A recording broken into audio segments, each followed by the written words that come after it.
Hello students, कैसे हो आप सभी। आई होप आप बिल्कुल बढ़िया होंगे। और आपकी क्लास 12 से चैप्टर जो स्टार्ट हुआ आपका क्लास 12 का चैप्टर रहेगा सेकंड, द एंड ऑफ बायोपोलैरिटी। तो मैंने आपको फर्स्ट वीडियो में बताया था कि बायोपोलैरिटी का मतलब क्या होता है, यानी जो द्विध्रुवीयता जिसको हम बोलते हैं, यानी दो ध्रुवों का अंत कैसे होता है। दो ध्रुव कौन कौन आपको बताए गए थे, यूएसएसआर और यूएस। तो इस तरीके से कैसे एंड होता है और एक की पावर पूरे वर्ल्ड के अंदर मानी जाती है। तो यहाँ पर देखेंगे कि आपका जो चैप्टर चल रहा था द एंड ऑफ बायोपोलैरिटी, तो उसके नेक्स्ट नोट्स के साथ आपको बताया जाएगा कि क्या हुआ आगे। अगर आपको पहली वीडियो के बारे में जानकारी चाहिए तो वो प्लेलिस्ट में आपको मिल जाएगी। तो चैप्टर स्टार्ट होता है हमारा शॉक थेरेपी। तो shock therapy in post communist regimes. तो शॉक थेरेपी के बारे में बताएंगे क्या हुआ है। The model of transition in Russia, Central Asia and East Europe from an authoritarian socialist system to a democratic capitalist system which was influenced by the World Bank and the IMF came to be known as a shock therapy। तो यहाँ पर क्या बताया गया, एक model तैयार किया गया किसका, जो किस रसिया के अंदर किस मॉडल ऑफ ट्रांजिशन, जो सेंट्रल एशिया में और ईस्ट यूरोप में जो ऑथोरिटेरियन सोशलिस्ट सिस्टम था, तो उस सिस्टम को कैसे डेमोक्रेटिक कैपिटलिस्ट सिस्टम में कैसे उसको बदला गया। तो कौन कौन से जो स्टेट आए हैं, जैसे वर्ल्ड बैंक और आईएमएफ। तो वर्ल्ड बैंक आईएमएफ का मतलब क्या होता है, इंटरनेशनल मॉनेटरी फंड। तो ये जैसे इस सिस्टम में यानी पूंजीवाद लेकर आए, इसको हम क्या बोलते हैं, शॉक थेरेपी। सेकेंड इसका पॉइंट क्या बताएगा शॉक थेरेपी का, the process of transition was due to the collapse of communism. जो ये प्रोसेस हुई ट्रांजिशन की, इससे क्या हुआ है, कम्युनिज्म का कोलैप्स यानी इसका अंत, इसके ऊपर खतरा मंडराने लगा, इसका धीरे धीरे इसका अंत होने लगा। There was a need to make a total shift to a capitalist economy, which meant rooting out of completely any structure involved during the Soviet period। तो थर्ड पॉइंट में क्या बताया गया है कि भाई जो पूरा जो प्रोसेस था जो कम्युनिस्ट पर या सोशलिस्ट के ऊपर चलता था, उसको टोटल क्या कर दिया गया, शिफ्ट कर दिया गया। किस चीज़ में शिफ्ट कर दिया गया, शिफ्ट करने की क्या थी ज़रूरत थी, किसमें, कैपिटलिस्ट इकोनॉमी में। क्योंकि आप सभी को पता है आज के टाइम कहो या पहले वाला टाइम कहो, जो पूंजी होती थी वो सबसे महत्वपूर्ण होती थी।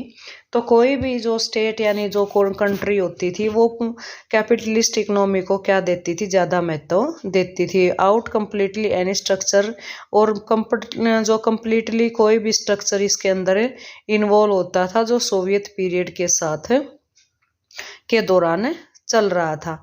यानी कंप्लीटली रूप से जो रूटिंग का मतलब क्या था, जो जड़ें थी वो कंप्लीटली रूप से जो स्ट्रक्चर तैयार किया था किसने, सोवियत पीरियड में, वो उसको किस में बदल दिया गया था, जो कैपिटलिस्ट इकोनॉमी के अंदर उसको बदलने की पूर्ण रूप से ज़रूरत थी। तो हमारे जो शॉक थेरेपी के थर्ड पॉइंट आपने पढ़े हैं, तो देखते हैं हम फोर्थ पॉइंट क्या आएगा शॉक थेरेपी में, क्योंकि शॉक थेरेपी का क्वेश्चन जरूर आता है। Shock therapy also involve A drastic change in the external orientation of this economics. तो शॉक थेरेपी को क्या इन्वॉल्व होने की यानी चेंज होने की यानी पूरी ड्रास्टिक चेंज होने की जरूरत थी।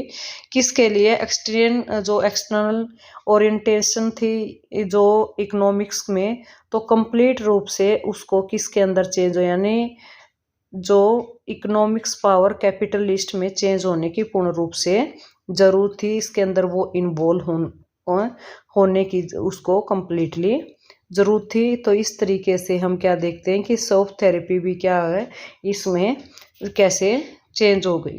फिफ्थ पॉइंट में क्या बताएगा, it's also involve A breakup of the existing, कि जो इन्वॉल्व होना था, इससे क्या हुआ, जो एग्जिस्टिंग था वो क्या हो गया, एकदम से ब्रेकअप उसका हो गया।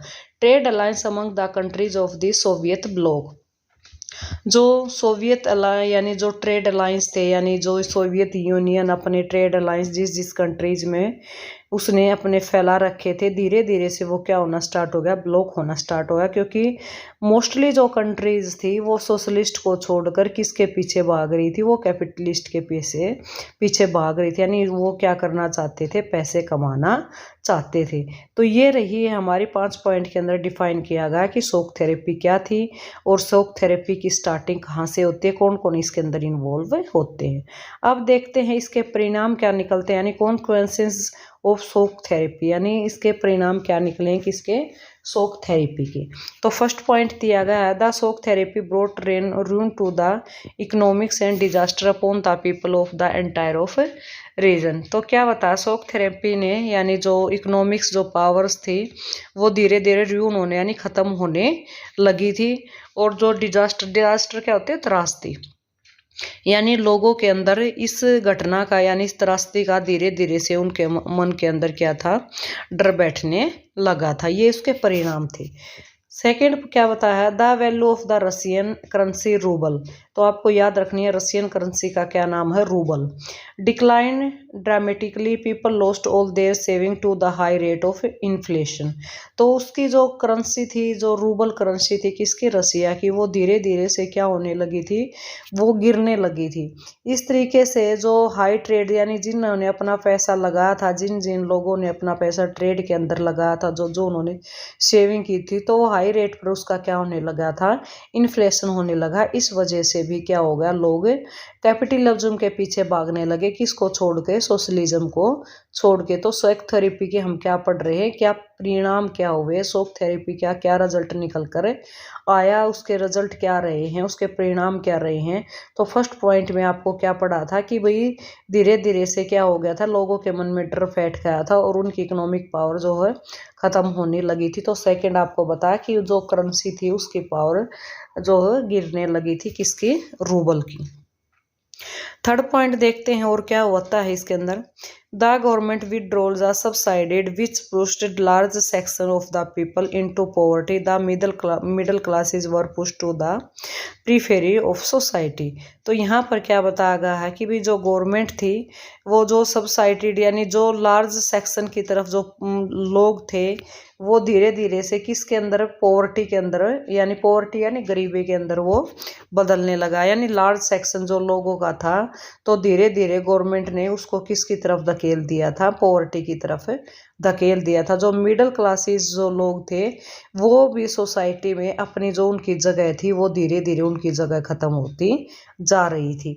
तो ये आपको परिणाम देखने के मिलेंगे किसके, शॉक थेरेपी के क्या परिणाम रहे कि भी गवर्नमेंट ने जो भी मतलब लोगों का जो मतलब लार्ज सेक्शन के लोगों को क्या कर दिया, एक बाहरी जो पॉपुलेशन को किसकी तरफ धकेल दिया था, जो पॉवर्टी की तरफ धकेल दिया था। तो ये इसके यानी किसके परिणाम निकले हैं, शॉक थेरेपी के। तो फोर्थ पॉइंट में क्या दिया गया, the construction of democratic institution what new the same attention and priority as the demands of economic transformation. तो क्या बताया कि भी जो डेमोक्रेटिक इंस्टीट्यूशंस थे वो यानी नहीं दे रहे थे, सेम अटेंशन नहीं दे रहे थे जो जो इकोनॉमिक जो ट्रांसफॉर्मेशन की जो डिमांड थी।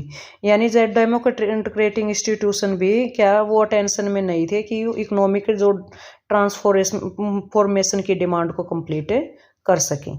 फिफ्थ पॉइंट क्या देखने को आया है, most of this economic specially Russia start reviewing in 2010 years after their independence. Their reasons for the revival was the export of natural resources like oil, natural gas and minerals. क्या बताया कि most of the economics यानी most of the जो economics थी किसकी, specially रूप से रसिया की, वो धीरे धीरे क्या होने लगी थी, रिव्यूइंग स्टार्ट हो गई थी। कब बताइए, 2000 से, और 10 ईयर के आफ्टर ये क्या हो गए, इंडिपेंडेंस हो गए। इसका रीज़न क्या रहा है कि मेन रूप से जो रिवील हुआ था वो किसका हुआ था, जो एक्सपोर्ट होता था नेचुरल जो रिसोर्सेज थे। एक्सपोर्ट का मतलब क्या होता है कि मंगवाना, किसी दूसरी कंट्री से हम कोई चीज़ मंगाते हैं उसको बोलते हैं हम एक्सपोर्ट। और आपको पता है कि एक्सपोर्ट के साथ क्या होता है, ट्रांसपोर्ट। ट्रांसपोर्ट क्या होता है, हम अपना माल किसी दूसरी जगह पर हमें भेजते हैं। तो कौन कौन सी जो चीज़ें आ रही थी, जो रिविल जो एक्सपोर्ट देखने को मिले हैं, जो नेचुरल रिसोर्सेज देखने को मिला है, उसमें से जैसे लाइक क्या बताएगा, ऑयल था, नेचुरल गैस था, और बाकी जो मिनरल्स थे, मिनरल्स क्या होते हैं, खनिज, जैसे वो खनिज भी क्या कर रहे थे, एक्सपोर्ट हो रहे थे। इसलिए जो कंट्री मतलब इंडिपेंडेंस होने के बाद ये जो चेंजिंग आए हैं 10 ईयर के बाद, ये सारी चीज़ें देखने को मिली। किसके अंदर ये किसके परिणाम निकले हैं, तो ये आपको ध्यान रखना है, किसके परिणाम निकले हैं, शॉक थेरेपी के परिणाम निकले हैं। तो ये 5 पॉइंट वो आपका क्वेश्चन बन सकता है, तो इसलिए नोट्स के माध्यम से आपको समझाया गया है। नेक्स्ट क्वेश्चन आता है हमारा, tension and conflict in former Soviet Republic, कि किस चीज़ की टेंशन थी, क्या कन्फ्लिक्ट यानी झगड़े आए हैं सोवियत रिपब्लिक के सामने। तो फर्स्ट पॉइंट क्या देखने को मिला है यहाँ पर, तो देखिए आपको जितने भी क्वेश्चन हम करवा रहे हैं, जितने भी नोट्स के माध्यम से क्वेश्चन तैयार हो रहे हैं, ऐसे के एज इट इज क्वेश्चन आपको एग्जाम्स के अंदर देखने को मिलेंगे। तो चलिए देखते हैं हम। There were tension and conflicts in most of the former Soviet Republic and many have had civil war and insurgencies। तो क्या बताया गया है कि देर वर टेंशन और कन्फ्लिक्ट जो मोस्ट रूप से जो सोवियत रिपब्लिक के सामने आए, तो बहुत सारे क्या हो रहे थे, सिविल वार चल रहे थे, और बहुत सारे क्या हो रहे थे, इंसर्जेंसीज भी का प्रभाव भी किसके ऊपर पड़ रहा था, जो मतलब सोवियत रिपब्लिक के सामने थे। सेकेंड पॉइंट में क्या बताया, इन रसिया 2 रिपब्लिक, जो रसिया में 2 रिपब्लिक्स थे, तो नाम बताया है उसका, क्या बताया है, एक का नाम क्या बताया है, चेकन्या, और दूसरा क्या था, डस्टन। हैव हैड वोलेंस जो सक्सेसनिस्ट मूवमेंट, तो इनकी जो मेन मूवमेंट यानी जो लड़ाइयाँ इनके बीच में रही हैं। तो आपको फर्स्ट पॉइंट क्या देखने को मिला, सिविल वार, और दूसरे क्या रहे हैं, जो इन दोनों के बीच में लड़ाइयाँ रही। तो थर्ड ऑप्शन में क्या देखते हैं हम कि थर्ड क्या ऑप्शन निकल कर आया है, Tajikistan witnessed a civil war for almost 10 years till 2001, the region had many sectarian conflicts. तो तजाकिस्तान जो था इसका विटनेस बना हुआ था किसका, सिविल वार का, ऑलमोस्ट यानी 10 ईयर, यानी कब तक, 2001 तक। तो आपको ये भी पता, मैंने आपको बताया था कि यूएसएसआर का जो डिसोल्यूशन कब हो गया था, 1991 में हो गया था। तो उसके 10 ईयर बाद क्या होता है, 2001 में क्या, the region had many sectarian conflict, तो बहुत सारे क्षेत्रों के बीच में खुद के क्या थे, जो कन्फ्लिक्ट यानी झगड़े छिड़े हुए थे, यानी झगड़े की शुरुआत हो रखी थी। Central Asia 2 became a zone of A competition between outside powers and oil company, जो सेंट्रल एशिया भी क्या बन गया था, कंपटीशन जोन में आ गया था। कि किसके कंपटीशन जोन में आ गया था, वो जो आउटसाइडेड जो पावर थी और जो ऑयल कंपनीज थी, तो ये सब क्या बन गया था, एक कंपटीशन का जोन बन चुका था। तो ये हम किसके क्या पढ़ रहे हैं कि किस तरीके से जो देखने को मिला कि रसिया के अंदर कैसे कन्फ्लिक्ट्स और जो टेंशन्स थी वो बढ़ रही थी। तो थर्ड पॉइंट, पहले हमने फर्स्ट पॉइंट को देखा, सेकंड पॉइंट को देखा, और अब किसके देख रहे हैं, थर्ड पॉइंट के अंदर देखा कि कैसे, और फोर्थ पॉइंट के अंदर क्या क्या रहा है कि थर्ड में क्या जो तजाकिस्तान उसका सिविल वार रहा है, और फोर्थ में क्या है, कंपटीशन जोन के अंदर आ जाना। आगे देखा गया है फोर्थ पॉइंट के अंदर क्या है, जो Czechoslovakia was divided into 2 the Czech and the Slovaks thus forming independence countries. वैसे ये आपका फिफ्थ पॉइंट आएगा कि जो चेकोस्लोवाकिया था वो उसने डिवाइडेड कर दिया था अपने 2 पार्ट्स में। एक जो पार्ट था और वो क्या बनाना चाहता था, इंडिपेंडेंट कंट्रीज। तो पहला पार्ट्स कौन सा रहा है, क्रेच, और दूसरा कौन सा रहा है, स्लोवाक्स। तो ये भी क्या है, इंडिपेंडेंट कंट्रीज बनाना चाहता था, कौन सा, जो चेकोस्लोवाकिया रहा है। आगे फिर जो 6th पॉइंट मिलेगा आपको, ये Yugoslavia broke apart with 12 province like Croatia, Slovenia and Bosnia and है हर्जेगोविना डिक्लेयरिंग इंडिपेंडेंस। तो यहाँ पर आपको क्या देखने को मिला कि भाई जो क्रोटिया या स्लोवेनिया है या बोस्निया है, या जो एक जगह और आई हर्जेगोविना, इन्होंने भी अपने आप को क्या कर दिया था, इसके पार्ट थे जो यूगोस्लोवाकिया के, इन्होंने खुद को इंडिपेंडेंस कर दिया था। इंडिपेंडेंस का मतलब आपको समझ में आ रहा होगा, खुद को स्वतंत्र कर दिया था। तो इस तरीके से आप क्या देख रहे हैं अपने यहाँ पर फिफ्थ पॉइंट में क्या देखा है कि किस तरीके से जो चेकोस्लोवाकिया था वो डिवाइडेड हो गया था 2 पार्ट्स में, तो क्रेच और स्लोवाक्स में। जो यूगोस्लोवाकिया था कि धीरे धीरे से उसके भी टुकड़े बन गए थे। तो वो टुकड़े अभी आपको याद रखने, कौन कौन सी कंट्रीज को खुद को इंडिपेंडेंट कर लिया। तो नाम क्या है आपको याद रखना, क्रोएशिया है, स्लोवेनिया है, बोस्निया है या हर्जोगोविना है। ये क्या अपने आप को इन्होंने इंडिपेंडेंट घोषित कर दिया था। तो इस तरीके से आपको क्या देखने को मिला कि कैसे जो कौन कौन से झगड़े हुए हैं, कौन कौन से जो वाद विवाद हुए हैं, कौन कौन सी टेंशन थी जिसके कारण यूएसएसआर के यानी विघटन होने के बाद भी अब खुद को लोगों ने अपने आप को क्या कर लिया, इंडिपेंडेंस कर लिया। आगे देखिए क्या देखते हैं हम, India and post communist country. यहाँ पर हम क्या देखेंगे कि इंडिया और पोस्ट कम्युनिटीज़ जो कंट्रीज रही हैं उनके बारे में जानेंगे कि आपको पता चला कि किस तरीके से यूएसएसआर और यूएस दोनों पावरफुल रही हैं, दोनों क्या है बायोपोलरिटी रही हैं। तो किस तरीके से उनका अंत हुआ। तो अब आपको पता चला कि यूएसएसआर का विघटन हो चुका था, बहुत सारी कंट्रीज ने खुद को इंडिपेंडेंस कर लिया। तो अब हम इसके साथ किसके बारे में जानेंगे, इंडिया और पोस्ट कम्युनिटीज कंट्रीज के बारे में जानेंगे। तो फर्स्ट पॉइंट आया है, India maintain a cordial relation with all post communist countries, the strongest relation of India is still with Russia. तो यहाँ पर क्या देखने को मिला कि इंडिया ने जो अपने आप को मेंटेन कर लिया था और सबसे ज़्यादा जो उसके स्ट्रॉन्ग रिलेशन रहे हैं, वो जो स्ट्रॉन्गेस्ट रिलेशन आज भी इंडिया के किसके साथ हैं, रसिया के साथ हैं। तो सेकंड पॉइंट देखिए क्या बताया, Indo Russian relation is a important accept of India foreign policy, both of the country share a vision of multipolar world older. तो इंडो और रसिया किसको बोला, इंडिया और रसिया के रिलेशन आज भी एक दूसरे के लिए क्या है, इम्पोर्टेंट रहे हैं और दोनों की आज भी फॉरेन पॉलिसी बहुत अच्छी रही है। दोनों कंट्रीज आज भी जो अपने मल्टीपोलर जो वर्ल्ड ओल्डर जो विजन है उसको क्या करती हैं, एक दूसरे के साथ शेयर करती हैं। तो यहाँ पर हम किसके पढ़ रहे हैं कि इंडिया का जो पोस्ट कम्युनिटीज कंट्रीज और पोस्ट कम्युनिटी कंट्रीज के साथ कैसे संबंध। तो सबसे पहले हमने फर्स्ट पॉइंट में क्या देखा है कि इंडिया ने कैसे मेंटेन किया है और अपने जो स्ट्रॉन्गेस्ट रिलेशन किसके साथ बनाए हैं, रसिया के साथ बनाए। और सेकंड पॉइंट आपको क्या देखने हमको मिला कि इंडो और रसियन रिलेशन जो इम्पोर्टेंट है इंडियन की फॉरेन पॉलिसी के, क्योंकि आज भी दोनों कंट्री जो हैं अपने जो मल्टीपोलर जो वर्ल्ड ऑर्डर उनका विजन है एक दूसरे के साथ क्या करते हैं, शेयर करते हैं। यानी दोनों का जो दृष्टिकोण है वो सोशलिस्ट की तरफ है, लेकिन दोनों को ही क्या ज़रूरत है, क्योंकि हमारा आपको पता है इंडिया क्या था, एक गुलाम कंट्री था और 1947 में इंडिया क्या हुआ था, एक इंडिपेंडेंट कंट्री बना था। और आपने जब 8th या 9th तक आपने पढ़ा होगा कि इंडिया के जो हालात थे, 11th में भी पढ़ा है कि वो बहुत बुरे थे।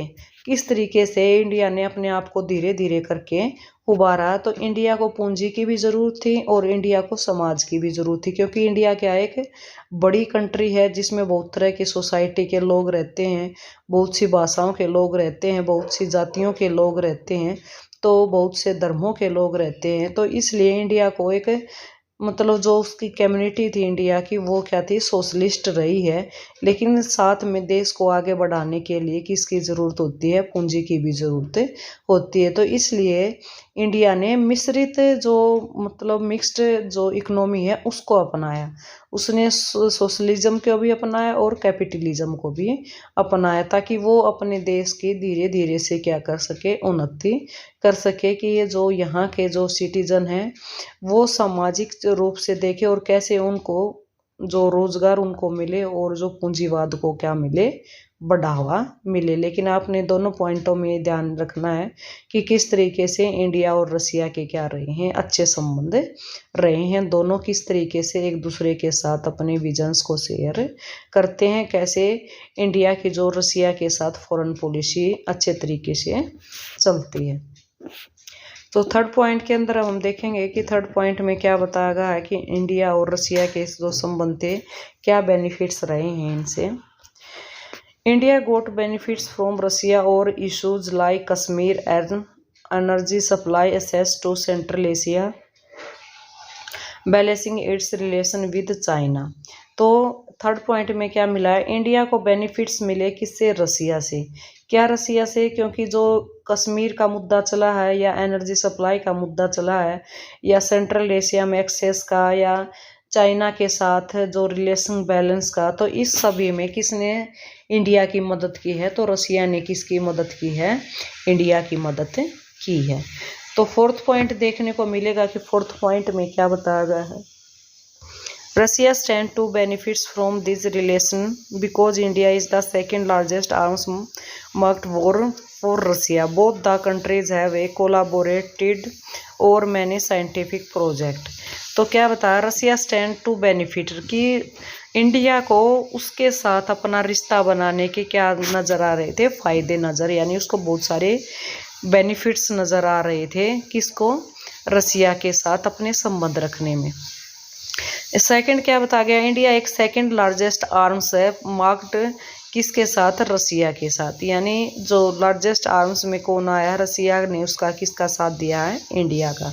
तो इस तरीके से दोनों कंट्री आपस में क्या रखती हैं?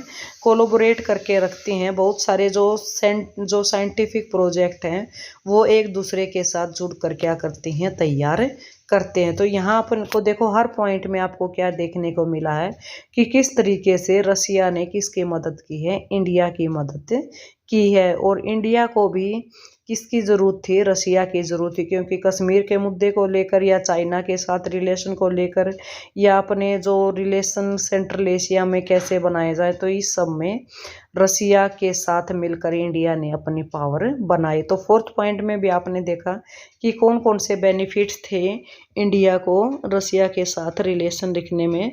तो ये सारे आपको देखा कि और क्या है? India is the second largest arm market for Russia के लिए, यानी रसिया के लिए ये था कि वे अगर किसके पास लार्जेस्ट आर्म्स है तो वो इंडिया है। तो दोनों कंट्रीज क्या है? एक दूसरे का सहयोग देती है। आज भी किसके लिए? साइंटिफिक कोई भी बहुत सारे जो प्रोजेक्ट तैयार होते हैं एक दूसरे के साथ कोलैबोरेटेड करके चलती है। तो ये आपने देखा कि किस तरीके से रसिया और किसके इंडिया के संबंध रहे हैं। अब नेक्स्ट देखते हैं फैक्ट दैट मैटर, कि कौन से फैक्ट हैं जो मैटर करते हैं। तो यहाँ पर देखने को मिलेंगे चैप्टर में।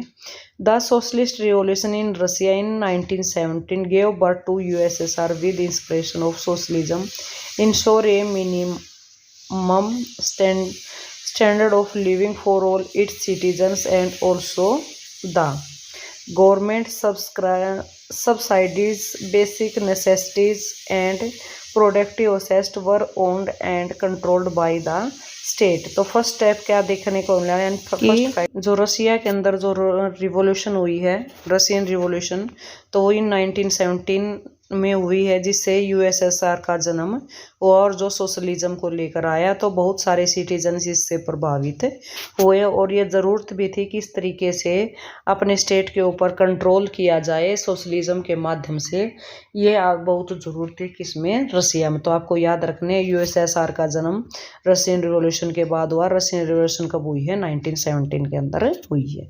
सेकेंड पॉइंट में क्या बताया गया? Russia was the only republic among the 15 republic who dominates everything and people in the region, कि रसिया के अंदर ओनली रिपब्लिक था रसिया जिसके अंदर 15 और रिपब्लिक कंट्रीज थी, और प्रत्येक का अपना क्या था? एक प्रभुत्व था अपने क्षेत्र के अंदर। तो ये भी क्या रही है? इसका एक इम्पोर्टेंट फैक्ट रहा है। थर्ड पॉइंट में क्या बताया गया है? Soviet union lagged behind the West in technology, infrastructure, and could not fulfill political aspiration of people. Soviet invasion of Afghanistan in 1979 also weakened the system furthermore. क्या बताया? Soviet union behind यानी अपने पीछे, जो उनके पास जो वेस्ट टेक्नोलॉजी थी, infrastructure था, कुड नॉट फिल, क्या बताया गया कि पॉलिटिकल जो एस्पिरेशन था लोगों के पास वो अच्छा नहीं रहा है। सोवियत ने इन्वेंशन किया किसको? अफगानिस्तान को। याद रखना आपको कब इन्वेंशन हुआ उसका? 1979 में। लेकिन वो एक यानी जो वीकेंड सिस्टम था उसका उस समय पर। तो किस तरीके से रसिया के सामने क्या क्या फैक्ट सामने आए, तो ये फैक्ट भी आपको देखने को मिला कि तो आपको सेकंड पॉइंट का पता चला। और थर्ड में क्या पता कि जो सोवियत यूनियन था उसके पीछे क्या? वेस्ट टेक्नोलॉजी रही है, जो उसका इंफ्रास्ट्रक्चर रहा है, लेकिन वो जो पॉलिटिकल सिस्टम था उससे लोग क्या नहीं हो रहे थे, फुलफिल नहीं हो रहे थे।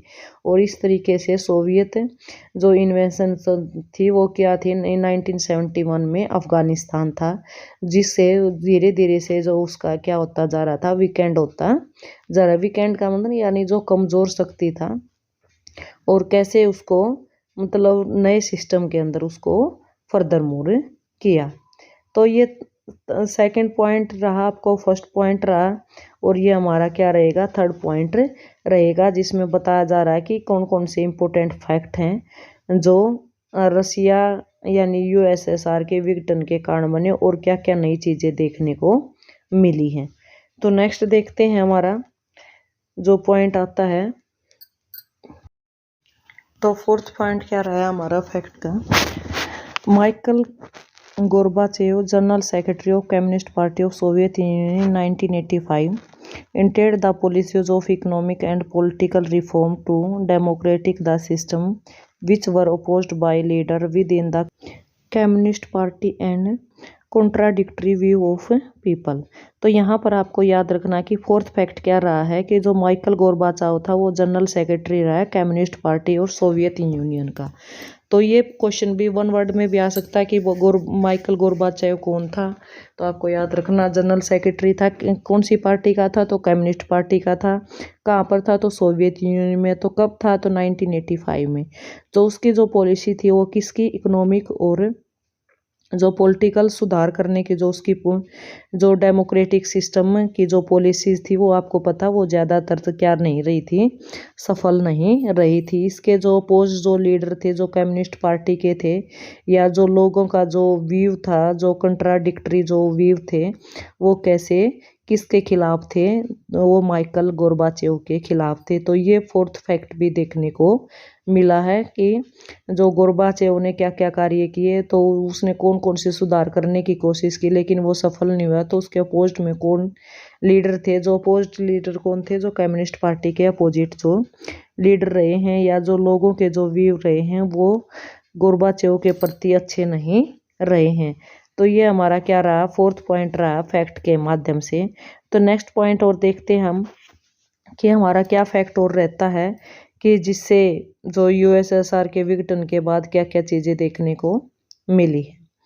The people of republic had been fed up with the old style rule of Soviet bloc and in December 1991 under the leadership of Boris Yeltsin and elected leader Russia, Ukraine and Baltics declare themselves independent।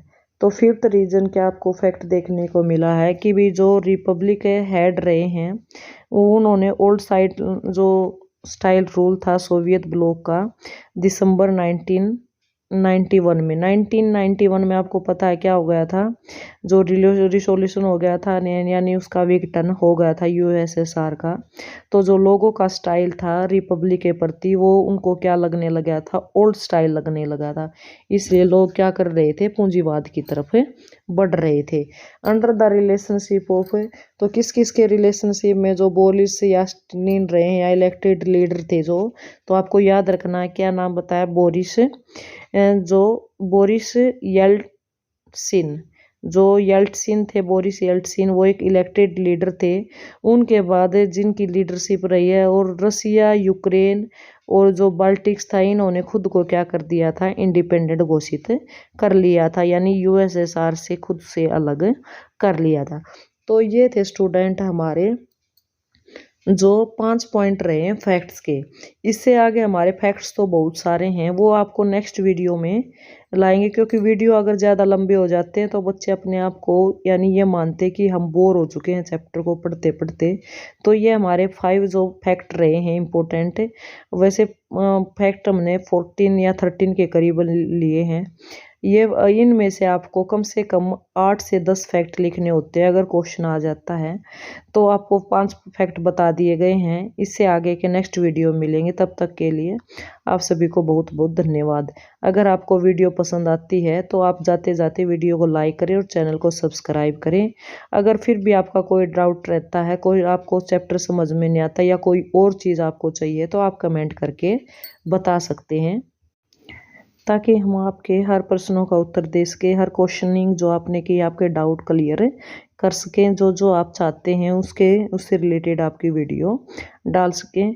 तो फिर से आपसे एक बार फिर से request है कि आप को पसंद आती है तो ज़रूर चैनल को सब्सक्राइब करें, ताकि आने वाली जो वीडियो की नोटिफिकेशन आपको मिल जाए। तब के लिए बहुत बहुत धन्यवाद। Thanks a lot.